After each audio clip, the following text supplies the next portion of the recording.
মানুষ এদিকে কি শরম পাও হ্যাঁ এটা কি বাবা জান এটা কি বাজান আজকে ভাইরাল করে এলাম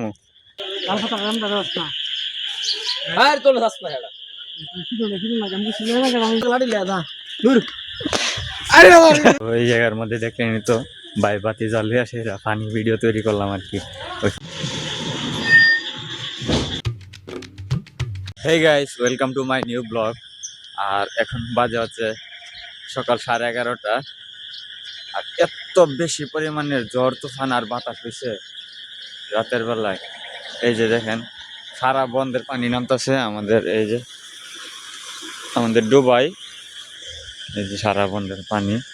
যারা 1-2 দিন আগে মেশিন দিয়ে ধান দাইছে, হেড দাইছিল, তাদের কপালটা অনেক ভালো। আর এখন যারা জমি রয়েছে দেওয়ার বাকি, একবারে কপাল শেষ। কৃষক দেখেন শুয়ে গেছে গা চিন্তায়। এই যে অবস্থা দেখেন, এক রাতের ভিতরে পুরা ডোবা পানি দিয়ে ভরে গেছে, শুধু বন্ধের পানি এই যে নামতেছে। তাছাড়া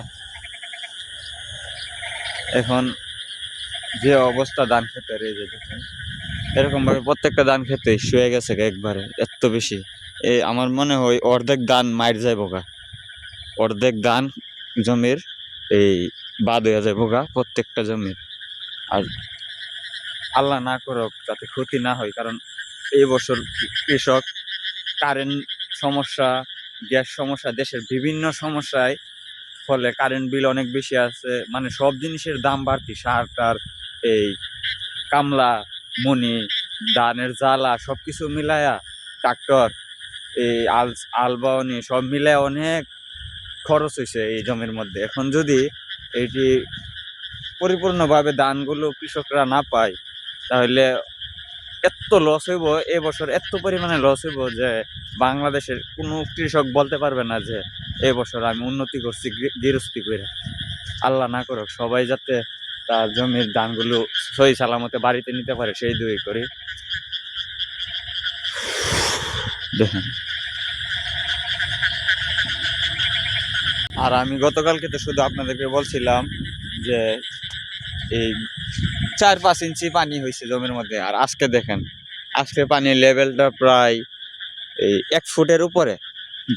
জমির মাটি থেকে 1 ফুটের উপরে পানির লেভেলটা আছে। তো এখন আর মেশিন নামতে পারবে না। গতকালকে তো যাই হোক এই জমিটা দাইছিল, দেখেন কত উপর দিয়া দাইছে, পানি থাকার কারণে অনেক উপর দিয়া এই দেওয়া হয়েছিল। আর আজকে তো জমির যে ধান গাছ শুয়ে গেছে গা, তো আজকে উপর দিয়ে দেয় বুধের কথা, আজকে তো আরো নিচ দিয়ে দেওয়া লাগবো। আর নিচ দিয়ে যাইতে গেলে তো ক্ষেত শুকাইতে হইব আগে, এই পানির উপর দিয়ে তার মেশিন চালানো যেত না, আরো ধান নষ্ট হয়ে যাবো সব। সেই জায়গার মধ্যে আনিস ভাই আরেকজন যাইতেছে, আর এই জায়গার মধ্যে একটা লোক দাঁড়ায় মানে কান্না করতেছে। আর আমার কাছে বলতেছে যে গতকালকে একটা ওই লাস্ট যে সন্ধ্যার দিকে মেশিন আইছিল, তো ওনার হাতের পিছনের হেডটা নাকি দাইব, তো মেশিনটা ওনার হাতের উপর দিয়ে নিতে হইলে অনেকগুলো দান আগে কাটতে হইব এক সাইড দিয়া। তো উনি কইতেছে আজকে বা একদিন পরে ওনার হাতটা দাইব। হে লোকের কইতেছে যে তুমি একসাথে আমার সাথে দাও না, হিলা জোর দেখাইয়া কাশি দিয়া অনেকগুলা দানের গুছি এরকম ভাবে দেয়া লাগছে। তো দেওয়ার পরে মেশিনওয়ালা বলতেছে সন্ধ্যা গেছে, আজকে আর দেব না, এই কথা বললে মেশিন নিয়ে চলে গেছে। আর আজকে রাত্রে দেখেন আল্লাহর গজব, যে এই হিলা যে জমিটা মেশিন দিয়ে দেয় লইলে ওই জমিটা পুরোটা একবারে শুয়ে গেছে পানির মধ্যে। চেনে অবস্থা। আমাদের এই দিক দিয়েও পানি নামতেছে, বন্ধের পানি না এগিয়ে আসতেছিল আপনাদের এই ডুবাত। এটা একটা ডুবা, অনেক বড়, অনেক গভীর জায়গা পরে ওই ব্রিজের নিচ দিয়ে যাইতেছে। আর এই জায়গার মধ্যে কাহা মাছ ধরতেছে।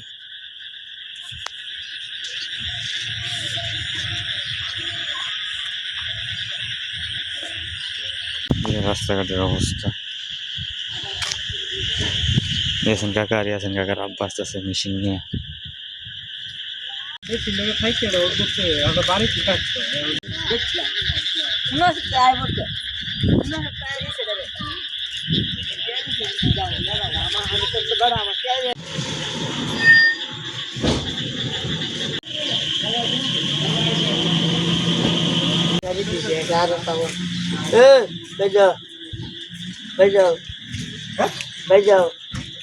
আবার যে মরে দেবো না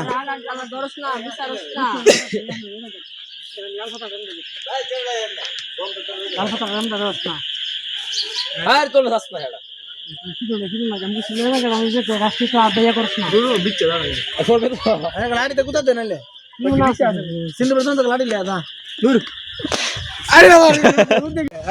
এতিয়া কি হব বাজান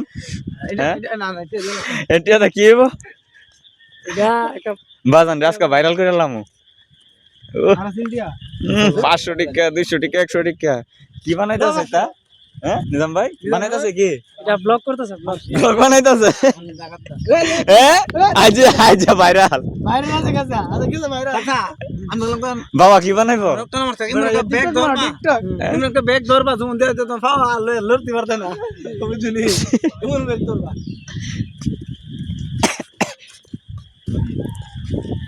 এটা কি ভিডিওটা কই মিনিটের হইব 2-3 মিনিট এনে থাকবো না আচ্ছা আচ্ছা আবার দি বাতাসে নিয়ে উড়াইলে জায়গা আলকে তো হাং দিছি যদি বাতাসে উড়াইলে জায়গা তাহলে একবারে শেষ টিয়া বাতাসে লয়ে গেলে গা এটা না দুলাল দাদার হাত না লয়ে গেলে গা ভাইও যদি 500 টাকা ভাই ভাইতের মাঝে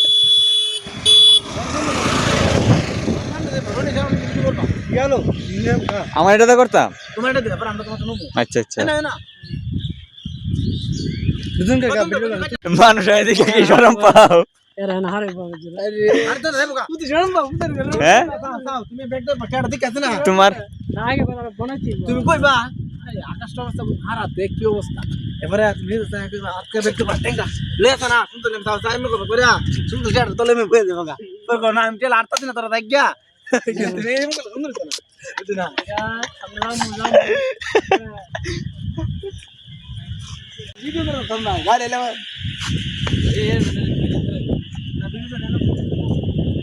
ওই জায়গার মধ্যে দেখলেনি তো বাই বাতি জ্বালিয়ে আসে ফানি ভিডিও তৈরি করলাম আর কি ওই ফানি ভিডিওর শুটিংয়ের সময় যে আমরা প্রস্তুতি নেই ওই প্রস্তুতির কিছু সিন আপনাদেরকে দেখাইলাম যে অনেক মজা করে মানে 30 সেকেন্ডের একটা শ্যুট নিতে প্রায় 1 ঘন্টা 1.5 ঘন্টা সময় লেগে যায় শয়তানি করে ছাত্রী করে হাসে মানে এমনি এমনি সময় পার হয়ে যায় আর কি আর এরকম বৃষ্টি হওয়া হয়েছে যে পুকুর বইরে গেছে পানি দিয়া খাল বইরে গেছে পানি দিয়া খালের সাইড দিয়া সমস্ত জায়গার মধ্যে মানে ওই জাল ফালাইছে জাল ফালায় মাছ ধরতেছে তো যাওয়ার সময় আমি আপনাদেরকে ক্লিপটা দেখাবো আর এখন ফুটবল একটা ম্যাচ আছে বাড়ি থেকে কাপড়টা ড্রেস চেঞ্জ করে আইতেছি আর আমি ভুল করে বন্ধের মাঝখান দিয়ে চলে আইছি ওই উঁচা রাস্তা দিয়ে না গিয়া খেতের লাইল দায়া পড়ছি এখন দেখেন খেতের লাইলের মধ্যে পানি উঠে গেছে গা আর আমার পায়ের মধ্যে ফ্যাস লাগতেছে তো এখন অনেক রিক্সে আছি ঝুঁকও আছে আবার ঝুঁকে যদি ধরে তো অনেক রিক্স এই যে ক্ষেতের মধ্যে পানি লেগে গেছে এ সাইডের লাইলটা একটু উঁচু হয় আর পিছনে যেগুলো বার করে এসে সবটি